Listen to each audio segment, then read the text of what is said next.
நம் யாவரையும் தேவன் தாமே ஆசீர்வதிப்பாராக. இந்த மனமகிழ்ச்சியின் நாளில் தேவ சமூகத்தில் மனமகிழ்ச்சியாய் அமர்ந்திருக்கிற பிள்ளைகளாகிய நாம் யாவரும் நம்முடைய அருகாமையில் உள்ள பிள்ளைகளுக்கு கரங்களை கொடுத்து ஒரு ஓய்வு நாள் வாழ்த்துக்களை தெரிவித்துக் கொள்ளலாங்களா?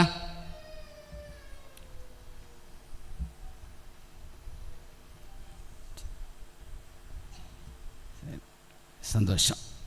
மீண்டும் ஒரு விசை உங்கள் யாவருக்கும் என்னுடைய மனமார்ந்த ஓய்வு நாள் வாழ்த்துக்கள். நம்மோடு கூட இணையத்தின் மூலமாக இணைந்திருக்கிற பிள்ளைகளுக்கும் அன்பார்ந்த ஓய்வு நாள் வாழ்த்துக்களை நான் தெரிவித்துக் கொள்கிறேன். மிக முக்கியமான ஒரு சத்தியத்தை இந்த நாளில் நாம் தியானிக்கத்தக்கதாக தேவ சமூகத்தில் அமர்ந்திருக்கிறோம். ஆண்டவர் சமூகத்தில் உட்கார்ந்து, ஆண்டவரே, ஒவ்வொரு வார தெய்வீக ஆராதனைக்கு நீங்கள் தான் சத்தியத்தை கொடுக்குறீங்க. இந்த வாரம் நான் என் திருச்சபைக்கென்று அல்ல, எனக்காக நான் வந்திருக்கிறேன்.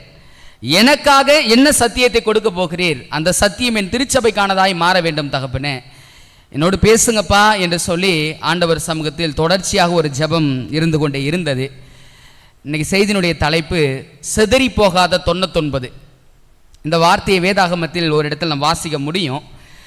இந்த சிதறி போகாத 99 என்ற தலைப்பை வைத்ததற்கான காரணம் என்ன என்று சொல்லி நாம் பார்க்கும் பொழுது, ஒரு முறை நான் ஒரு வீடு சந்திப்புக்கு கடந்து சென்றிருந்தேன்.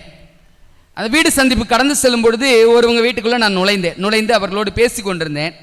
அவங்களும் வாங்கப்பா சார், ரொம்ப சந்தோஷம் நீங்கள் வந்தது அப்படின்னு சொல்லி என்னோடு பேசி கொண்டிருந்தாங்க. பேசி கொண்டு அவங்களுடைய வீட்டை அப்படி கொஞ்சம் அண்ணாந்து பார்த்தேன். பார்க்கும் பொழுது சுவர்கள் எல்லாமே நிறைய படம் போட்டு வச்சுருந்தாங்க.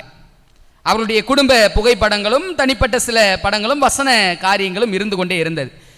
எல்லா படத்தை காட்டிலும் ஒரு பெரிய படம் எல்லாத்துக்கும் சென்டரா தொங்க விட்டு இருந்துச்சு. அந்த படத்தை பார்த்துக்கிட்டே இருந்தேன். அவங்க என்கிட்ட கேட்டாங்க, என்னப்பா சார் ரொம்ப நேரமாக அந்த படத்தையே பார்த்துக்கிட்டு இருக்கீங்களே, என்னாச்சு அப்படின்னு கேட்டாங்க. அவர்களுக்கு ஒரு சின்ன பிள்ளை உண்டு. அந்த சின்ன பிள்ளைக்கு ஒரு 3 வயது இருக்கும். அந்த 3 வயது பிள்ளையும் பார்த்தா அந்த பிக்சரையும் பார்த்தேன். அந்த பிள்ளை என்ன நினச்சி தெரில, அங்கிள் என்ன பார்த்துக்கிட்டே இருக்கிறீங்க அப்படின்னு கேட்டாங்க. அந்த பிள்ளைகிட்ட மெல்ல கேட்டேன் நான், நீங்களும் அந்த பிக்சரை பார்க்கணும் இல்லைங்களா, அந்த பிக்சர் போடுமா, இந்த பிக்சர் தான். அந்த பிள்ளைகிட்ட கேட்டேன், இது என்ன பிக்சர் அப்படின்னு கேட்டேன். ஆட, நீங்கள் பாஸ்டரா அப்படின்னுச்சு. ஆமாம்மா. இது கூட தெரியாதா உங்களுக்கு அப்படின்னுச்சு. தெரியலம்மா. ஜீசஸ் ஆடு மேய்ச்சாங்க தெரியுமா அப்படின்னு கேட்டுச்சு. அப்படியா, சரி, அப்போ இது என்ன பிக்சர் அப்படின்னு வரும்போது அந்த பிள்ளை ஒரு கதை சொல்லிச்சு பாருங்க. அந்த கதை என்ன அப்படின்னா, ஒரு நாள் ஜீசஸ் ஆடு மேய்ச்சிக்கிட்டு இருந்தாங்களா, இந்த குட்டி ஆடுகிட்ட சொன்னாங்க, பாரு, நீ என்னை விட்டு போகக்கூடாது, பக்கத்து கொள்ளையில் போ மேய்ஞ்சேன் அப்படின்னா அவங்க உன்னை அடிச்சிருவாங்க பார்த்துக்க அப்படின்னு சொல்லியிருந்தாங்களா. இந்த ஆடு கேட்கவே இல்லை. ஜீசஸ் என்ன சொன்னாங்களோ அதுக்கு எதிர்மாறாவே செயல்பட்டுக்கிட்டு இருந்துச்சு. என்ன பண்ணுச்சு அப்படின்னா, ஜீசஸ் மற்ற ஆடுகளை கவனிச்சுக்கிட்டு இருக்கும்போது இந்த ஒரு ஆடு மட்டும் மெல்ல கடந்து போய் பக்கத்தில் இருந்த வயல்ல இருந்த பயிர்களை மேய ஆரம்பிச்சிருச்சு. சரி, அப்புறம் என்ன ஆச்சு அப்படின்னு கேட்டேன். மேய்ஞ்சிக்கிட்டே இருக்கும்போது அந்த தோட்டக்காரர் பார்த்தாரா, ஒரு பெரிய தடியை வச்சு அடிச்சாரு பாருங்க, இந்த ஆட்டினுடைய கால் உடஞ்சி போச்சு அப்படின்னுச்சு. அப்படியா, சரி, அதுக்கப்புறம் என்ன நடந்துச்சு? அந்த உடஞ்ச ஆட்டால நடக்க முடியாது இல்லை, அதனால தான் ஜீசஸ் இந்த இடத்த அந்த ஆட்டை தூக்கி வச்சுக்கிட்டு அதுக்கு ஆகாரம் கொடுக்குறாரு. அந்த ஆட்டால நடக்க முடியாது இல்லை, அதனால தான் அவர் தூக்கி வச்சுக்கிட்டு இருக்கிறாரு அப்படின்னு சொல்லி அந்த பிள்ளை அந்த கதையை சொல்லி முடிச்சிச்சு. கேட்டுட்டு திரும்ப ஒரு கேள்வி கேட்டுச்சு, நீங்கள் பைபிள் படிப்பீங்கள்ல டெய்லியும்? ஐயையோ அம்மா, இந்த பாஸ்டுக்கு கதையே தெரியலம்மா அப்படின்னு சொல்லி அவங்க அம்மா கிட்ட சொல்லிச்சு. நான் ஒரு கேள்வி கேட்குறேன், கிறிஸ்து எங்கேயாவது ஆடு மேய்ச்சாரா? என்னங்க, கிறிஸ்து வேதாகமத்தில் ஆடுகளை மேய்த்தார் என்று சொல்லி எங்கேயாவது சம்பவம் இருக்குதான்னு கேட்கிறேன் நான். இல்ல, அந்த பிள்ளை சொன்ன அந்த சம்பவம் இருக்குது பாருங்க, அது உண்மை இல்லாத சம்பவமா இருக்கலாம், ஆனா அதில் நாம் கற்றுக்கொள்ள வேண்டிய உண்மையான ஒரு செய்தி உண்டு என்பதை நான் அங்கிருந்து கடந்து வரும்போது புரிந்து கொண்டேன். பரிசுத்த வேதாகமத்தில் ஆண்டவர் ஒரு ஓமையை சொல்றாரு பாருங்க. எங்க வாசிப்போம்? மத்தேயு எழுதின நற்செய்தி நூல், மத்தேயு புத்தகம், அதில் 18வது அதிகாரம். வாங்களேன், 18வது அதிகாரத்தில் வசனம் 11 நான் வாசிக்கிறேன். வாக்கியம் என்ன சொல்லுதுன்னு பாருங்க. மனுஷகுமாரன் கெட்டு போனதை ரட்சிக்க வந்தார். உங்களுக்கு எப்படி தோன்றுகிறது? ஒரு மனுஷனுக்கு 100 ஆடுகள் இருக்க அவைகளில் ஒன்று சிதறி போனால் அவன் மற்ற 99 ஆடுகளையும் மலைகளில் விட்டு போய் சிதறி போனதை தேடாமல் இருப்பானோ? அவன் அதை கண்டுபிடித்தால் சிதறி போகாத 99 ஆடுகளை குறித்து சந்தோஷப்படுகிறதை பார்க்கிலும் அதை குறித்து அதிகமாய் சந்தோஷப்படுவான் என்று மெய்யாகவே உங்களுக்கு சொல்கிறேன் என்றார். இங்க கிறிஸ்து சொல்றாரு, ஒரு மனுஷனுக்கு 100 ஆடு இருந்துச்சுங்களாம். அந்த 100 ஆட்டுல ஒரு ஆடு தொலைஞ்சு போச்சுங்களாம். மீதி 99 ஆடும் அந்த மந்தையில் இருக்குது, மேய்ப்பனோடு இருக்குது. ஆனால் மேய்ப்பன் தொலைந்து போன அந்த ஒரு ஆட்டை தேடி அவர் பயணிக்கிறார். அந்த பயணித்த பயணத்தில் அந்த தொலைந்து போன ஒரு ஆட்டை அவர் கண்டுபிடித்து விடுகிறார்.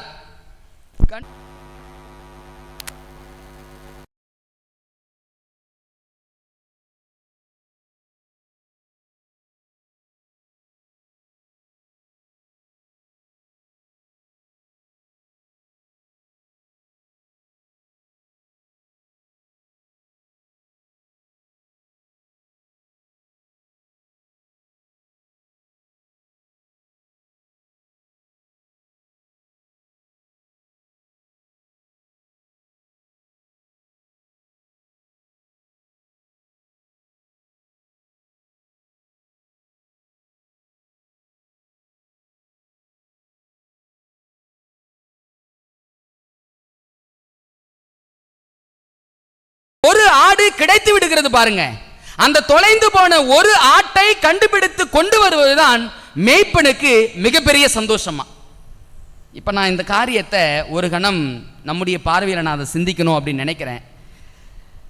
இப்ப இந்த 99 ஆடுகளை மேய்ப்பன் பாதுகாத்து பராமரித்து கவனித்து வந்தார்.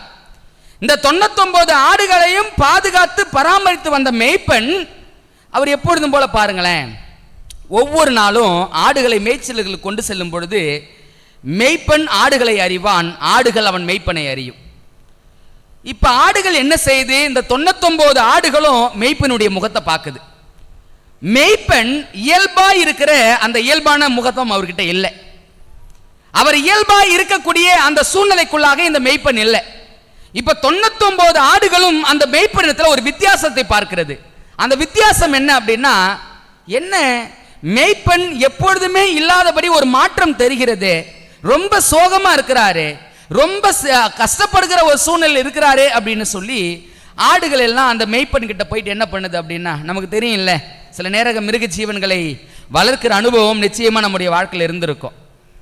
நம்ம வளர்க்கிற அந்த மிருக ஜீவன்கள் நம்ம இடத்துல அன்பு செலுத்தணும் அப்படின்னா என்னெல்லாம் செய்யும்? கிட்ட வரும், கிட்ட வந்து மெல்ல நம்மளை உரசும், ஒருவேளை நாவை போட்டு நம்ம கிட்ட கொஞ்சம் காரியங்கள் விளையாடும், கால்களை தூக்கி போடும். இது எல்லாம் மற்ற ஆடுகளும் என்ன பண்ணிட்டு இருக்குன்னா வந்து இந்த மேய்ப்பன் கிட்ட செய்து கொண்டே இருக்குது. ஆனா மேய்ப்பனுடைய முகத்துல இந்த ஆடுகள் எல்லாம் சந்தோஷமா இருந்தாலும் போதும் கூட அந்த தொலைந்து போன ஒரு ஆட்டை குறித்த அந்த பாரம் மேய்ப்பனுடைய உள்ளத்துல இருந்தபடியினால அந்த மேய்ப்பன் அந்த ஒரு ஆட்டை குறித்து அவர் என்ன பண்ணிட்டு இருக்கிறாரு? ரொம்ப சிந்திச்சுக்கிட்டே இருக்கிறார். இப்ப சிந்தித்த மேய்ப்பன் தொலைந்து போன அந்த ஒரு ஆட்டை விட்டு விடுவதற்கு மனம் இல்லாதவரை என்ன செய்யறாருன்னா, அந்த 99 ஆட்டை இப்ப விட்டுட்டு போகக்கூடிய ஒரு சூழ்நிலை. இப்ப நீங்க சிந்திச்சு பாருங்க, இந்த 99 ஆடுகள் இருக்குது இல்ல, இந்த 99 ஆடுகளையும் மேய்ப்பன் ஒரு இடத்தில் விட்டு விட்டு இப்ப எங்க போறார் அப்படின்னா, தொலைந்து போன ஒரு ஆட்டை தேடும்படியாக கடந்து போறார். கேள்வி, இந்த 99 ஆட்டை விட்டு விட்டு போகிற மேய்ப்பன் அந்த ஒரு ஆட்டின் மீது அவ்வளவு பாசம் இருக்கும் அப்படின்னா, இந்த 99 ஆட்டின் மீதும் பாசம் இல்லாமையா போகும்? என்னங்க நினைக்கிறீங்க? தொலைந்து போன ஒரு ஆட்டை தேடி போகிறாரு, தேடி போகிற அந்த ஆட்டின் மீது இருந்த பாசமும் பற்றும் அன்பும் இந்த 99 ஆட்டின் மீது மேய்ப்பனுக்கு இல்லையா அப்படின்னா, இல்ல, இருந்துச்சு. ஆனா மேய்ப்பனுடைய பாரம் என்ன அப்படின்னா, அந்த தொலைந்து போன ஆட்டினுடைய நிலை என்னன்னு தெரியலையே அப்படின்னு சொல்லக்கூடிய பாரம் தான் அந்த மேய்ப்பனுடைய பாரமா இருந்தது.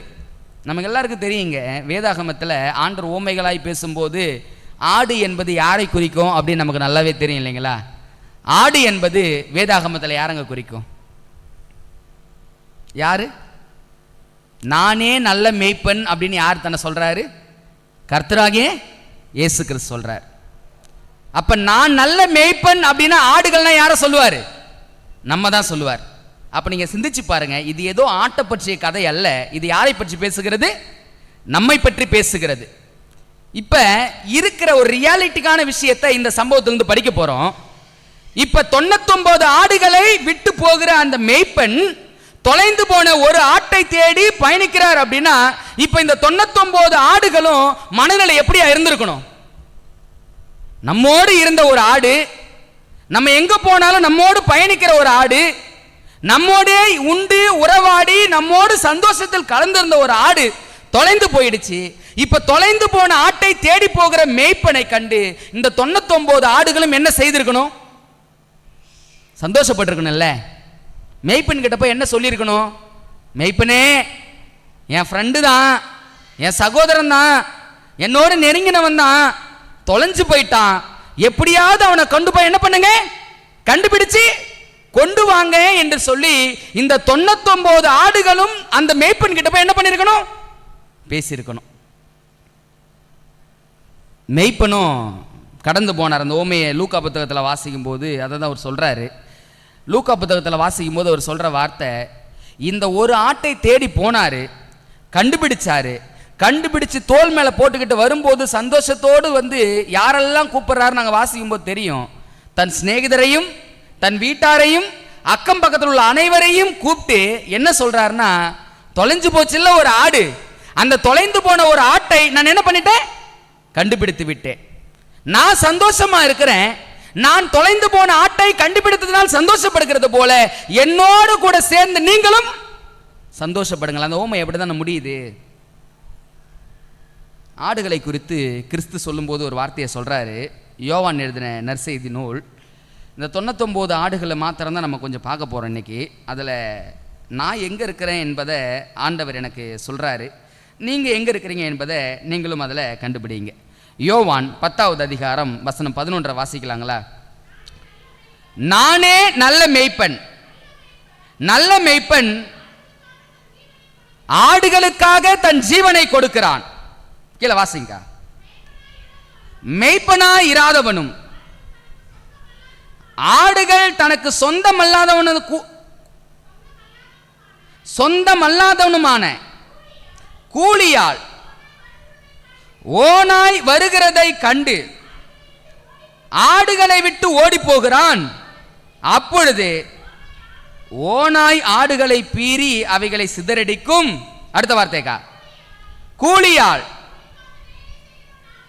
கூலிக்காக வேலை செய்கிறவனானையால் ஓடி போகிறான், ஆடுகளுக்காக அவன் கவலைப்படான். நானே நல்ல மேய்ப்பன், பிதா என்னை அறிந்திருக்கிறது போலவும் நான் பிதாவை அறிந்திருக்கிறது போலவும். முக்கியமான வார்த்தை 15வது வசனம், ரொம்ப கவனமாக கவனிக்கணும். நான் என்னுடையவைகளை அறிந்தும் என்னுடையவைகளால் அறியப்பட்டும் இருக்கிறேன், ஆடுகளுக்காக என் ஜீவனையும் கொடுக்கிறேன். இந்த 15வது வாக்கியத்தில் மிக முக்கியமான ஒரு வார்த்தை இருக்குது. கிறிஸ்து சொல்றாரு, நான் என்னுடையவைகளை அறிந்தும்.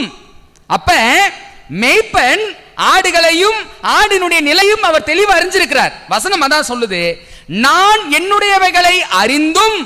அடுத்த வார்த்தை, என்னுடையவைகளால் அறியப்பட்டும் இருக்கிறேன். இந்த வார்த்தையை கவனிங்க. மேய்ப்பனும் ஆட்டை அறிஞ்சிருக்கிறாரு, அந்த ஆடும் யார் அறிஞ்சிருக்குது? மேய்ப்பனை அறிஞ்சிருக்குது. இப்ப அந்த சம்பவத்தில் வந்த ஆடு யாருன்னு ஆரம்பத்திலே சொன்னேன், மேய்ப்பன் யாருன்னு சொன்னேன். நீங்க சிந்திச்சு பாருங்க. ஆடு என்பது மனிதர்களாகிய உங்களையும் என்னையும் குறிக்கிறதா இருக்கிறது. மேய்ப்பன் கர்த்தராகிய இயேசு கிறிஸ்துவை குறிக்கிறதா இருக்கிறது. இந்த வசனத்தில் ஆண்டவர் சொல்றாரு, என் பிள்ளைங்க மனசை நான் அறிஞ்சிருக்கிறேன், அதே போல என் பிள்ளைங்களும் என்னுடைய மனசை அறிஞ்சிருக்கிறாங்க.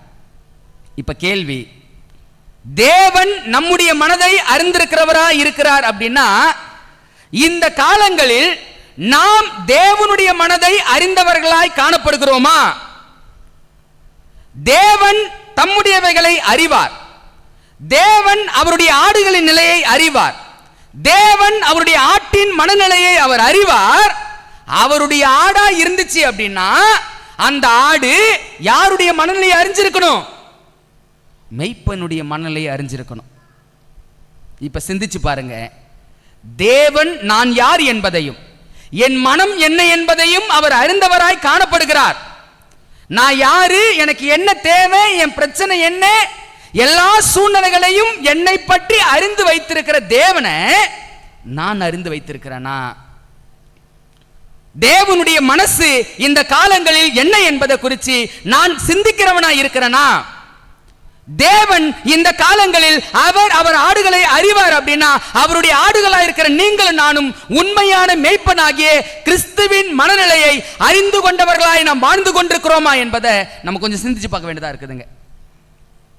இந்த சம்பவத்தை நான் வாசிக்கும் போது சில யோசித்து பார்க்கக்கூடிய தருணத்துக்குள்ள கடந்து போனேன். மேய்ப்பன் தொலைஞ்சு போன ஒரு ஆட்டை கொண்டு வந்துட்டார். இப்போ கொண்டு வந்து எங்க விடுவாரு? எங்க விடுவாரு? மேய்ப்பன் அப்படின்னு இருந்தாங்கன்னா ஒன்று அவங்களுக்கு என்ன இருக்கும்? பட்டின்னு ஒன்று இருக்கும். அந்த பட்டிக்குள்ள தான் எதை அடைப்பாங்க? ஆடுகளை அடைப்பாங்க. வனாந்தரமா இருந்தாலும் சரி, அங்கு ஓநாய்களுக்கும் மிருக ஜீவன்களுக்கும் பலியாகிவிடக் கூடாது என்பதற்காக மேய்ப்பன் பட்டியை ஒன்று அமைத்து அந்த பட்டிக்குள்ளாக தான் 100 ஆடுகளையும் என்ன பண்ணுவார்? வைப்பார். இப்ப இந்த காரியத்தை யோசித்து பாருங்க. 99 ஆடுகளும் உண்மையாக அந்த மேய்ப்பன் ஆடுகளை அறிந்திருக்கிறாரு. அந்த ஆடுகளும் உண்மையான ஆடுகளாக இருந்தா யார் மனசு அறிஞ்சிருக்கணும்? மேய்ப்பனுடைய மனசு அறிஞ்சிருக்கணும். இப்ப தொலைந்து போன ஒரு ஆட்டை கொண்டு வந்து அந்த பட்டிக்குள்ள மேய்ப்பன் அடைக்கிறார். அடைக்கும் போது இந்த 99 ஆடுகளும் கூட்டி ஒரு போர்ட் மீட்டிங் போடுதுங்களாம். என்ன போர்ட் மீட்டிங் தெரியுமா? என்ன போர்ட் மீட்டிங் நினைக்கிறீங்க நீங்க? என்ன போர்ட் மீட்டிங்? வந்துட்டான், அவங்கிட்ட பேசக்கூடாது. நியாயமான ரீசன் தான். மெய்ப்பன் அவ்வளோ சொன்னார் இல்ல, பக்கத்து கொள்ளைக்கு போகாத, வேணான்னு மெய்ப்பன் சொன்னார் இல்ல. நம்ம மெய்ப்பன் பேச்ச கேட்காத அந்த ஆட்டுக்கிட்ட நம்ம என்ன பண்ணக்கூடாது? பேசவே கூடாது. நீ பேசுவியான்னு கேட்குதான் ஒரு ஆடு மற்றொரு ஆடு கிட்ட. அந்த ஆடு சொல்லுதான், நான் பேச மாட்டேன். இந்த பக்கம் திரும்பி நீ பேசுவியான்னு கேட்குதான். அந்த ஆடு சொல்லுதான், நானும் பேச மாட்டேன்னா.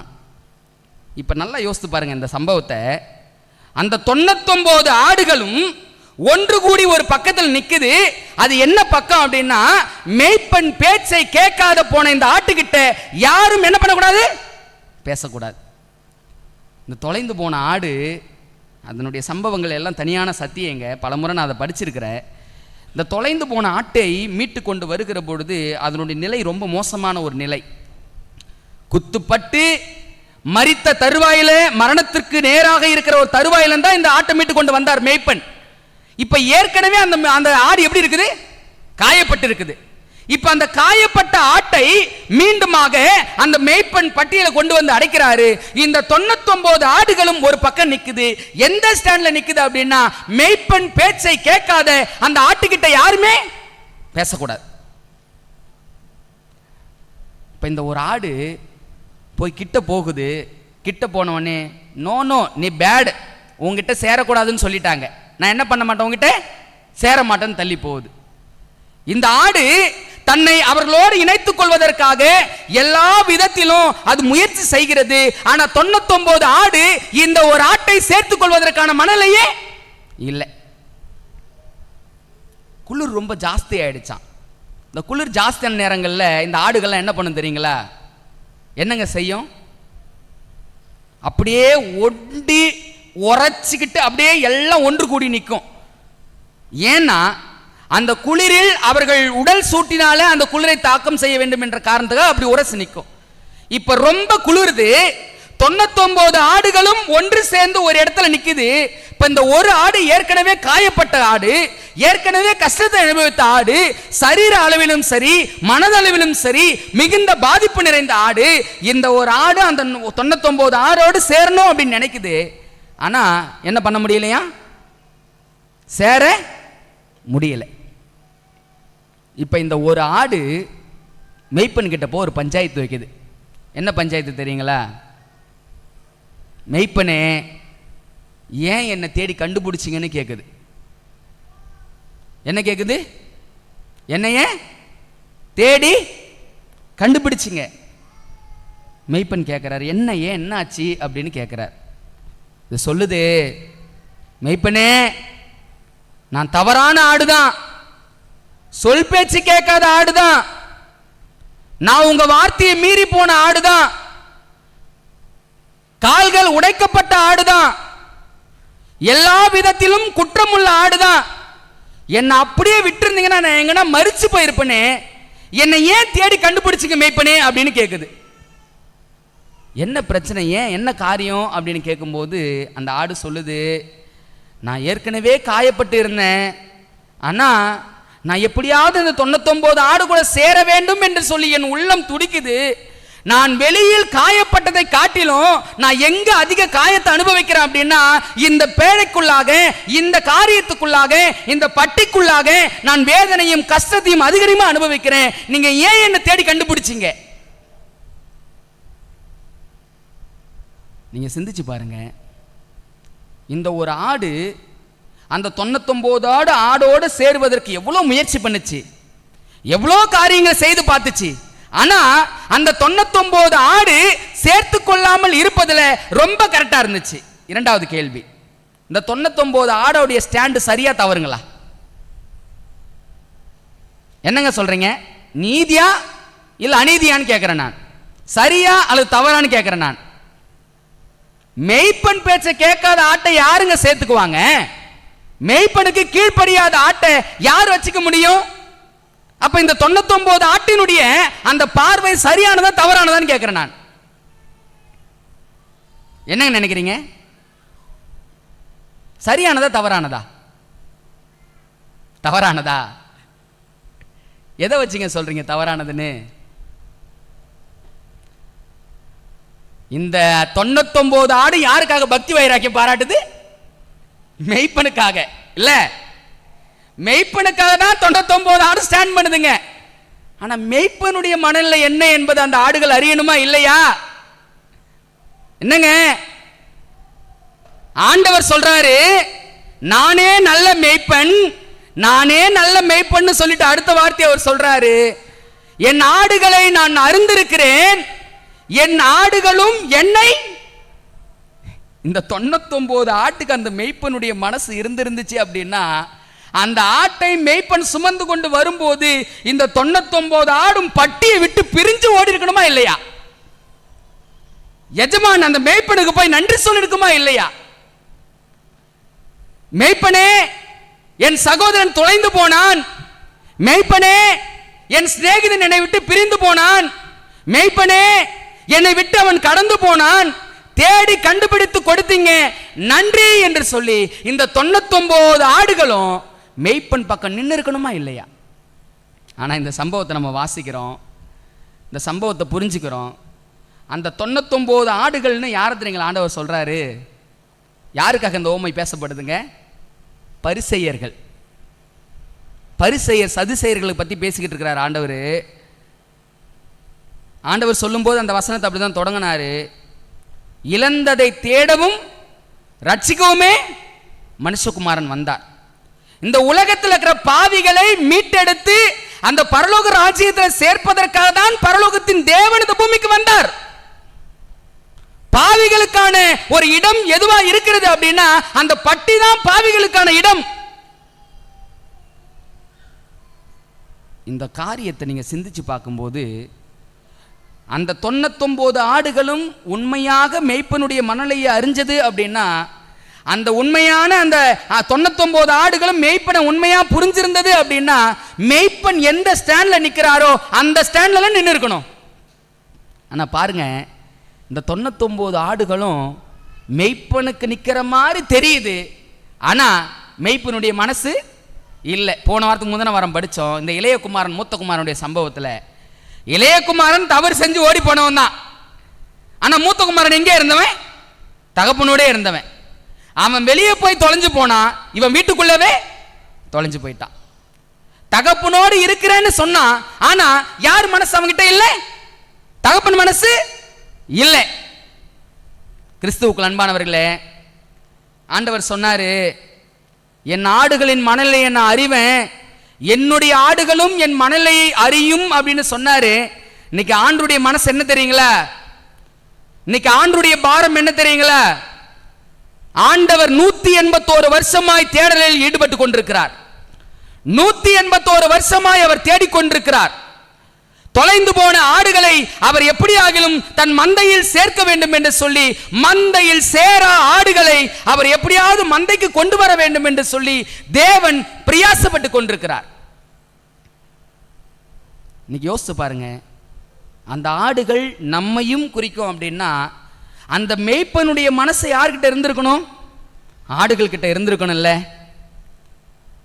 மேய்ப்பன், நம்மை படைத்த தேவன், அவர் பாவிகளை தேடுகிறார், பாவிகளை ரட்சிப்பின் பக்கத்தில் கொண்டு வருவதற்கு அவர் பிரயாசப்பட்டு கொண்டிருக்கிறார். பாவிகளின் மீது அவர் இருதயம் ஊற்றி கொண்டிருக்கிறது. எப்படியாகிலும் இந்த உலகத்தின் முடிவுக்கு முன்பதாக பாவிகளை அவர் அங்கீகரித்து அவருடைய பிள்ளைகளாய் மாற்ற வேண்டும் என்று சொல்லி அவர் போராடி கொண்டிருக்கிறார். அப்படின்னா தகப்பனுடைய மனசு அதுவா? அப்படின்னா பிள்ளைகளுடைய மனசும் எதுவா இருக்கணும்? என்னவாங்க இருக்கணும்? சிந்திச்சு பாருங்க. இன்னைக்கு தேவன் நம்முடைய தேவன் என்று நாம் சொல்லிக் கொண்டுள்ளதா இருக்கிறோம். அதுல எந்த மாற்று கருத்தும் இல்லை, தவறும் இல்லை. ஆனா அந்த தெய்வத்தினுடைய மனசு நம்ம கிட்ட இருக்குதா? அந்த தேவன் இந்த உலகத்தில் ஏங்கிக் கொண்டிருக்கிற அந்த ஏக்கத்தின் தாக்கம் நம்முடைய உள்ளங்களை பாதிக்குதா? ஒவ்வொரு நாளும் ஆலயத்துக்கு வந்து செல்கிற நீங்களும் நானும், இந்த வாரம் நான் ஆலயத்துக்கு போனேன், சத்தியத்தை கேட்டேன், என் ஆண்டவர் மனசை நான் புரிஞ்சுக்கிட்டேன், என் ஆண்டவர் மனசை புரிஞ்சேன்னா என் ஆண்டவருக்காக நான் என்ன செய்ய போகிறேன் என்ற காரியத்தை நம்ம சிந்திப்பது உண்டுங்களா? நீங்க சிந்திச்சு பாருங்க. 99 ஆடுகளும் அங்க மேய்ப்பன் பக்கம் நிக்கிற மாதிரி இருந்துச்சு. ஆனா 99 ஆடுகிட்ட யாரும் மனசு இல்லை? மெய்ப்பன் மனசு இல்லை. ஆனா இன்னைக்கு நாமும் கூட சில நேரங்கள் அந்த 99 ஆடுகளை போல நான் நிக்கிறது சரி, இதுதான் நான் ஆண்டவர் பக்கம் தான் நிக்கிறேன் என்று சொல்லி நாம் நின்று கொண்டிருக்கிறோம். ஆனால் சிந்தித்து பார்க்க வேண்டிய காரியம், ஆண்டவர் மனதோடு நாம் நிற்கிறோமா என்பதுதான் சிந்தித்து பார்க்க வேண்டிய ஒரு கேள்வி. தீர்க்க தரிசனத்தை படிக்கும்போது இன்னும் இந்த உலகம் எத்தனை வருஷம் போகும்னு தெரியல, இன்னும் எத்தனை காலம் கடந்து செல்லுன்னு தெரியல. அவர் வாசல் அருகே நிற்கிறார் என்ற வார்த்தை மாத்திரம் தெளிவா தெரியுது. அவர் வாசல் அருகே நிற்கிறார் அப்படின்னா அவரை பின்பற்றி அவருடைய மனசை புரிந்து கொள்கிற அவர் மேய்ப்பன், நான் ஆடு அப்படின்னா அவருக்கு இருக்கிற தத்தளிப்பும் தவிப்பும் ஏன் என்னிடத்துல இல்லை? ஆத்துமாக்களை மீட்க வேண்டும், அழுகின்ற மக்களை காக்க வேண்டும், எப்படியாகிலும் ஊழியத்தை செய்து தேவனுடைய வருகையை துரிதப்படுத்த வேண்டும் என்று சொல்லி தேவன் பிதாவின் சமூகத்தில் அவர் மன்றாடுகிற அந்த மன்றாட்டம் ஏங்க நம்ம வாழ்க்கையில இல்லை? எதுக்கோ நம்ம ஜெபம் பண்ணிட்டு உட்கார்ந்துட்டு இருக்கிறோம். ஆனா எதுக்கு ஜெபம் பண்றது இல்லை? தகப்பனே உங்க மனசை புரிஞ்சுக்க எனக்கு உதவி செய்யுங்கப்பான்னு சொல்லி ஜெபிக்கிறது இல்லை. பாவிகள் அழிந்துவிடக் கூடாது என்ற காரணத்திற்காக பரலோகத்தின் ஆசனத்தில் தேவன் பரிந்து பேசிக் கொண்டிருக்கிறார். இன்னைக்கு நீங்கள் நானும் யாருக்காக பரிந்து பேசிக்கிட்டு இருக்கிறோம்? அக்கம் பக்கத்தில் பார்க்கிறோம் எத்தனையோ நபர்கள் பாவ பழக்க வழக்கங்கள் அடிமைப்பட்டு அழிவின் பாதைக்கு நேராய் நோக்கி போய் கொண்டிருக்கிற பிள்ளைகளை எத்தனையோ பேரை பார்க்கிறோம். அவர்களுக்கெல்லாம் தேவ சமூகத்தில் ஆண்டவரே இவர்களுக்காக நான் பரிந்து பேசுகிறேன் என்று சொல்லக்கூடிய அந்த பரிந்து பேசுதலின் ஜெபம் நம்ம வாழ்க்கையில் இருக்குதா? நீங்க சிந்திச்சு பாருங்க. மெய்ப்பன் அவர் என்றால் அந்த மெய்ப்பனுடைய மனசு என்கிட்ட இருக்கணும் இல்லை? ஏன் என் மனசு ஊழியம் என்ற ஒரு விஷயத்தை யோசிக்கவே மாட்டுது? ஏன் என் மனசு ஆண்டவருக்காக ஏதாவது செய்ய வேண்டும் என்று ஒரு எண்ணமும் என்கிட்ட இல்லை? காரணம் என்ன தெரியுங்களா? மெய்ப்பன் மனசு என்கிட்ட இல்லை, அதனால என்கிட்ட எந்த காரியமும் இல்லை. நான் ஒரே ஒரு விஷயத்தை மாத்திரம் தீர்க்கமா சொல்றேங்க. இந்த மீதமான திருச்சபை ஆண்டவர் கொடுத்திருக்கிற இந்த காலங்கள்ல அதனுடைய ஊழியத்தை இந்த மீதமான திருச்சபை செய்யல அப்படின்னா, கொடுக்கப்பட்ட இந்த காலங்களில் ஆண்டவர் மனசை புரிந்து ஆண்டவருக்காக செயல்படுகிற வாழ்க்கை இந்த மீதமானவர்களாகிய உங்ககிட்ட என்கிட்ட இல்லை அப்படின்னா, வேதவசனம் சொல்லுது, நம்மை காட்டிலும் பரிதவிக்கப்படத்தக்கவர்கள் வேற யாருமே இல்லை. 7 திருச்சபையில 7வது திருச்சபையினுடைய காலத்தில் நிற்கிறோம். 7 முத்திரையில 6 முத்திரைகள் உடைக்கப்பட்டு 7வது முத்திரை உடைக்கப்பட வேண்டிய காலத்தில் நீங்க நான் இருந்து கொண்டிருக்கிறோம்.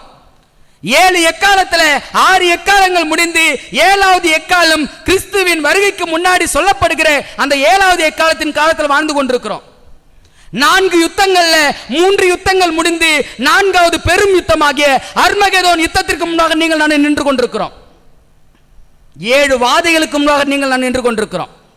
கிறிஸ்துவின் வருகைக்கும் நமக்கும் வெகு சமீபம் என்பதை ஒவ்வொரு முறையும் நாம் படித்துக் கொண்டிருக்கிறோம்.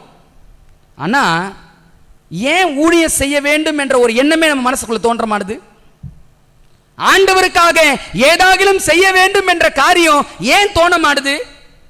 பிரச்சனை என்ன அப்படின்னா, ஆண்டவர் மனசு இன்னும் நம்ம புரியவே இல்லைங்க. ஆண்டவர் மனசு புரியவே இல்லை. அந்த 99 ஆடுகளை பற்றிய பாடத்தை நான் படிக்கும்போது நான் பெற்றுக்கொண்ட ஒரு காரியம் என்ன அப்படின்னா, அந்த தொலைந்து போன ஒரு ஆட்டின் மீது மேய்ப்பனுக்கு அவ்வளோ அக்கறையும் அவ்வளோ அன்பும், தொலைந்து போன அதை மீண்டும் கொண்டு வருவதற்கு அவருடைய பிரியாசம் அவ்வளோ காரியமா இருக்கும். அப்படின்னா தன்னோடு உறவாடி தன்னோடு பழகி உண்டு வாழ்ந்து வந்த அந்த 99 ஆடுகளுக்கு மேய்ப்பனை காட்டிலும் அதிகமான பாசம் பற்று இருந்திருக்கணுமா இல்லையா? ஆனா 99 ஆடு கிட்டது இல்லை. 99 ஆடு சிதறி போகாத ஆடு தான். ஆனால் உள்ளத்தினால் சிதறி போன ஆடுகள் 99 ஆடுகளும். அந்த ஒத்த ஆடு சிதறி போன ஆடுதான். ஆனா அந்த ஒத்த ஆடு தன் தவறை திருப்பிக் கொண்டு மேய்ப்பன் கிட்ட சரணடையக்கூடிய ஒரு நிலையில இருந்த ஆடு. கிறிஸ்துவுக்குள் அன்பானவர்களே, நீங்கள் நானும் சிந்திச்சு பார்ப்போம். இன்னைக்கு ஆண்டவர் மனசு புரிஞ்சுதான் நீங்கள் நானும் வாழ்க்கை நடத்தி கொண்டிருக்கிறோமா? நம்முடைய வாழ்க்கை சுயற்சியா வளர்ச்சியா என்பதை நீங்கள் நானும் சிந்திச்சு பார்க்கணும். வாரம் ஆலயத்துக்கு வரோம், 6 நாள் வேலை 7ஆம் நாள் சர்ச்சு. வாரம் 6 நாள் வேலை 7ஆம் நாள் சர்ச்சு. இதுதான் நம்முடைய வாழ்க்கையாய் கடந்து போய் கொண்டிருக்கோம். அப்படின்னா அப்ப தேவனுக்காக செய்ய வேண்டிய காரியம் எங்க? ஆண்டவர் திருச்சபை ஊழியத்தை முடிக்கணும் சொல்லி படாத காரியங்களை கொடுத்துக்கிட்டு இருக்காருங்க. அவரு இந்த திருச்சபை தான் எழும்பி ஊழியத்தை முடிக்கணும்னு சொல்லி அவர் எவ்வளவோ அங்கலாய்ப்புகளோடு ஆண்டவர் ஆதங்கத்தோடு காத்து கொண்டிருக்கிறார். ஆனா தேவனுடைய திருச்சபை என்று இந்த உலகத்தில் தன்னை பறைசாட்டி கொண்டிருக்கிற இந்த திருச்சபை இன்னைக்கு என்ன செய்து கொண்டிருக்கிறது? எல்லா தீர்க்க தரிசனங்களும், எல்லா சத்தியங்களும், எல்லா வாக்குறுதிகளும், எல்லா வாக்குத்தத்தங்களும் எங்களுக்கே உரியது என்று சொல்லக்கூடிய மேன்மை பாராட்டுகிற நீங்கள் நானும் தேவனுடைய உள்ளத்தை அறிந்தவர்களா என்ற ஒரு கேள்வியை சிந்திச்சு பார்க்கணும். நான் கடந்த வாரத்தில் அந்த கேள்வியை தான் வச்சோம். எதுக்கோ திட்டம் போடுறோம். ஊழியத்துக்கான திட்டம் என்ன? காசை சேர்த்து வைக்கிறோம். எதுக்காக சேர்த்து வைக்கிறோம்? உண்டு உறவாடி சந்தோஷமா காலங்களை கழிச்சுட்டு போறதுக்கு தான் பணமா? இல்லைங்க, இல்ல. தேவன் உங்களையும் என்னை அழைத்த நோக்கம், தேவன் உங்களையும் என்னை தெரிந்தெடுத்த நோக்கம் ஒன்றே ஒன்றுதான். நான் அடைந்த சத்தியத்தை பிறரும் அடைய வேண்டும். என் வாழ்க்கைக்கென்று ஒரு நோக்கம் உண்டு. தேவன் என்னை தெரிந்தெடுத்திருக்கிறார் அப்படின்னா அவருக்காக நான் செயல்பட வேண்டியவனா இருக்க வேண்டும். ஆனா அந்த நோக்கத்தை எல்லாம் மறந்து ஏனோதானோ என்று சொல்லக்கூடிய ஒரு சூழ்நிலை இருக்குது. அப்படின்னா நீங்களும் நானும் மேய்ப்பனின் உள்ளத்தை அறிந்தவர்களா என்பதை சிந்திச்சு பாருங்களேன். அன்னைக்கு இருந்த தேவ ஜனம் ஆண்டவர் மனசை புரிஞ்சிக்கவே இல்லைங்க கடைசி வரைக்கும். அவரால் இறுதியா சொல்ல முடிஞ்சது என்ன தெரியுங்களா? அந்த எருசலேம் நகரத்தை பார்த்தார், ஒலிவ மலை நின்று பார்த்தாரு. எருசலேமே எருசலேமே, கோழி தன் குஞ்சுகளை கூட்டி சேர்க்கும் வண்ணமா எத்தனையோ முறை நான் கூட்டி சேர்க்க ஆசைப்பட்டேன், ஆனா உங்களுக்கோ வர மனதில்லாமல் போயிடுச்சு. இதே வார்த்தை அடுத்த சொல்றாரு, உன்னை சந்திக்கும் காலத்தை நீ அறியாமல் போனபடியினால் உன் சத்துருக்கள் உன்னை சூழ மதில் போட்டு எப்பக்கத்திலும் உன்னை நெருக்கி உன்னை தரையாக்கி போடுகிற காலம் வருகிறதுன்னு சொன்னார்.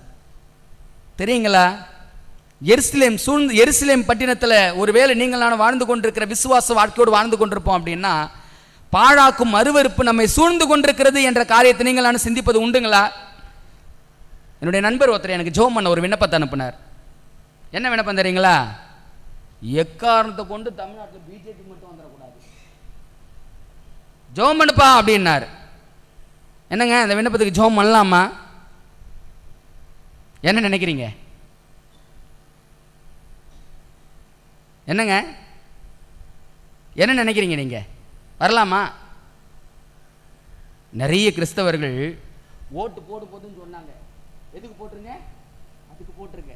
ஏன்னு கேட்டேன். நமக்கு சுதந்திரம் வேணும் இல்லை அப்படின்னு சொன்னாங்க. எதுக்கு சுதந்திரம்னு கேட்டேன். இன்னும் கொஞ்ச நாள் உக்காந்துக்கிட்டு இப்படியே பெஞ்சை தேய்ச்சிட்டு போகிறதுக்கான்னு கேட்டேன். ரெண்டாவது பதில் பேசவே இல்லை. ஆண்டவர் பாருங்க, அதினதின் காலத்தில் அதினதின் காரியங்களை நிச்சயமா செய்வார். நம்ம எதிர்பார்க்கிற எதிர்பார்ப்புகளை காட்டிலும் மிகுந்த ஆபத்தான எதிர்பார்ப்புகள் நமக்கு முன்பதாக காத்து கொண்டிருக்கிறது. ஆண்டவருடைய பாரம் ஒன்றே ஒன்று தான். நீங்க சிந்திச்சு பாருங்க, தேவ தூதர்களை விட்டு அந்த ஊழியத்தை ஈஸியாக முடிச்சிருவாங்க. ஆனால் ஏன் ஆண்டவர் அந்த பணியை மனிதர்களாகி உங்க கையிலும் என் கையிலும் கொடுத்திருக்கிறார் அப்படின்னா, கர்த்தர் நல்லவர் என்பதை ருசி பார்த்த ஒருவனால தான் அந்த ருசியை மற்றவங்களுக்கு சொல்ல முடியும். இன்னைக்கு இந்த மீதமான திருச்சபையை நம்பி ஆண்டவர் இரு கரங்களை விரிச்சு பார்த்துக்கிட்டு இருக்கிறார். இந்த பாவியை நினைச்சு ஒவ்வொரு நாளும் கர்த்தர் வடிக்கிற கண்ணீர் இருக்குது பாருங்க. ஜெபம், வேத வாசிப்பு, ஊழியம், இது எல்லாம் சூப்பர்ப்பா. ஆனா ஆத்தும ரட்சிப்பு எங்க? பரலோக ராஜ்யத்துக்கு போக வேண்டும் என்று பிரயாசப்படுகிற நான் ஆத்தும ரட்சிப்பு இல்லாம எப்படி பரலோக ராஜ்யத்துக்குள்ள போக முடியும்? வார்த்தை சொல்லுது, ஆத்மா ஒன்றும் ரட்சிக்காமல் வேட்கத்தோடே ஆண்டவா வேறும் கையனாக உம்மை கண்டு கொள்ளலாகுமா? பாடல் எல்லாருக்கும் தெரியுங்க. ஆனால் சிந்தித்து பார்க்க வேண்டிய ஒரே ஒரு கேள்வி, நம்ம எந்த நிலையில் இருந்து கொண்டிருக்கிறோம்? அன்பானவர்களே, அந்த ஒரு ஆடு, தொலைந்து போன ஒரு ஆட்டின் மீது அந்த மெய்ப்பனுக்கு இருந்த பாரத்தை பார்க்கலாம். அந்த ஒரு ஆட்டை கொண்டு வந்து பட்டியல அடைச்சிட்டு 99 ஆடுகளை பார்த்தாரு பாருங்க. இப்ப ஆண்டவருடைய கவலை ஒரு ஆட்டின் மீது அல்ல. எந்த ஆட்டுக்கிட்ட வந்துருச்சு? 99 ஆட்டுக்கிட்ட வந்துருச்சு. ஏன் 99 ஆட்டின் மீது தேவனுடைய கவலை வந்துச்சு அப்படின்னா, இத்தனை வருடம் என்னோடு கூட இருக்கிறேன் என்று சொல்லி, என்னோடு வாழ்கிறேன் என்று சொல்லி, என்னோடு பழகி பயணித்த உன்னுடைய வாழ்க்கை, உன் மனசு என் மனசை போல இல்லையே என்ற பாரம் தான் பரலோக தேவனுடைய பெரிய பாரம். கிறிஸ்துவுக்குள் அன்பானவர்களே, இதில் யாரையும் தனிப்பட்ட விதத்தில் நம்ம சிந்திக்க வேண்டாம். நம்ம வாழ்க்கையை நம்ம சிந்திச்சு பார்ப்போம். என் தனிப்பட்ட வாழ்க்கையில் நான் இயேசுவின் மனதை அறிந்தவனா? என் தனிப்பட்ட வாழ்க்கையில் நான் தேவனை புரிந்தவனா? என் தனிப்பட்ட வாழ்க்கையில் தேவ ஊழியத்திற்காக நான் எடுக்கிற முயற்சி என்ன? என் தனிப்பட்ட வாழ்க்கையில் நான் தேவனுக்காக செய்து கொண்டிருக்கிற காரியம் என்ன? நல்லா இருக்கிற காலத்திலேயே எதையும் செய்ய முடியாமல் போயிட்டு, நலமில்லாத காலத்தில் ஐயோ செய்ய முடியல என்ற பரிதவிப்பு எப்படி இருக்குன்னு யோசித்து பாருங்களேன். ஒரு நபர் என்கிட்ட ஒரு சம்பவத்தை சொன்னா, சொல்லிட்டு முடிக்க போகிறேன் நான். ஒரு நபரை தன் தகப்பன் அழைத்து வாலிப வயதாக இருக்கும்போது சொன்னாராம், பா இந்த வாலிப வயதில் ஆண்டவருக்காக ஓடுப்பா, ஆண்டவருக்காக ஏதாவது செய்யப்பா அப்படின்னு சொன்னாராம்.